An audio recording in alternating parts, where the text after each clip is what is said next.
to assist offenders in becoming law-abiding citizens. It is now my pleasure to recognize a distinguished gentleman from Arizona, the ranking member of this committee, for his opening statement. Mr. Biggs, you're recognized now. Thank you, Madam Chair, and I particularly thank you for calling attention and reminding us of the grieving of our colleague and friend, Mr. McClintock of California, whose tragic loss of his wife came unexpectedly over the holidays, and appreciate your thoughtfulness. This hearing today will focus largely on post-conviction sentencing and confinement. And I welcome that discussion. And there'll be discussions about compassionate relief, all for post-convicted individuals. But there's also a concern regarding pretrial detention and conditions upon which in which defendants are held. Our constitutional rights, are they being protected? Yeah, is everyone receiving the due process, regardless for the charge that they are pending trial?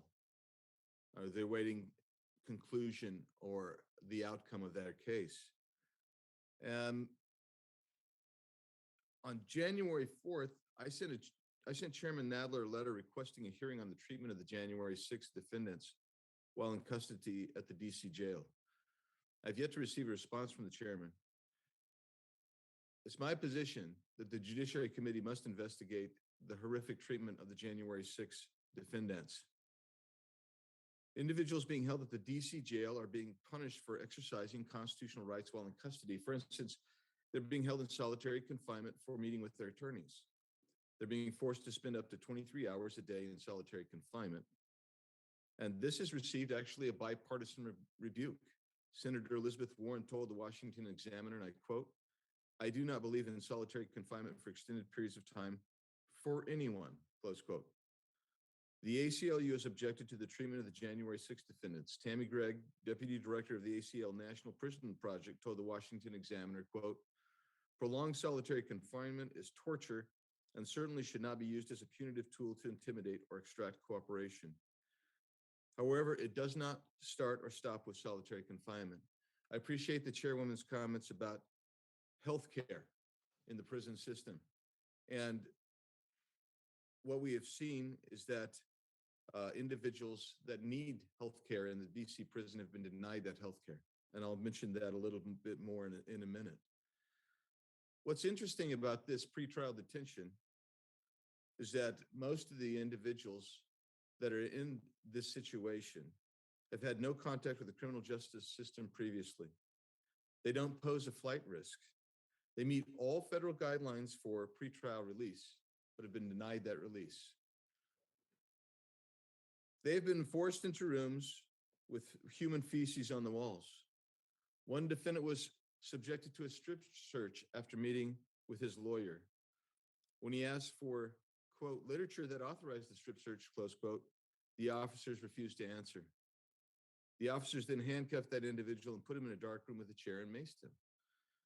There are reports of defendants being denied medical care, including one defendant who was denied treatment for non-Hodgkin's lymphoma. The treatment is so horrific that a federal judge asked the Department of Justice to investigate the DC jail for civil rights abuses, saying, quote, "It's clear to me the civil rights of the defendant were violated by the DC Department of Corrections," close quote. The conditions in the jail were so horrendous that U.S. Marshals removed inmates from the jail.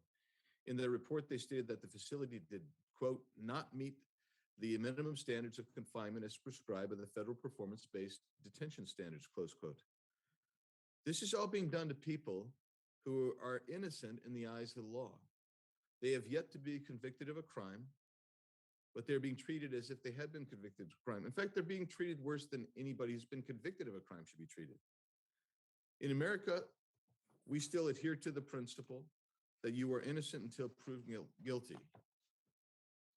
Fortunately, there have been people who have not allowed these injustices to go unreported, and we have one of those individuals with us here today. And Julie Kelly has brought to light the horrific treatment of the January 6th defendants by the DC jail.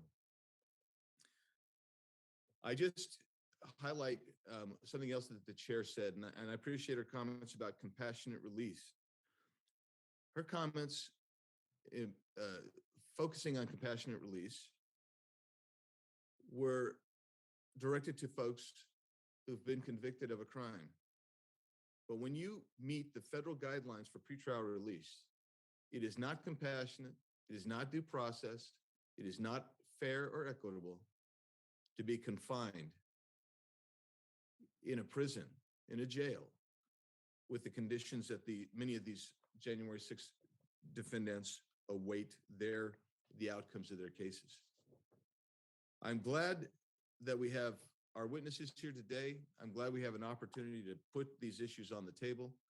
And Madam Chair, I thank you for the time and I yield back to you. Mr. Ranking Member, I thank you for putting these important issues on the table. Thank you.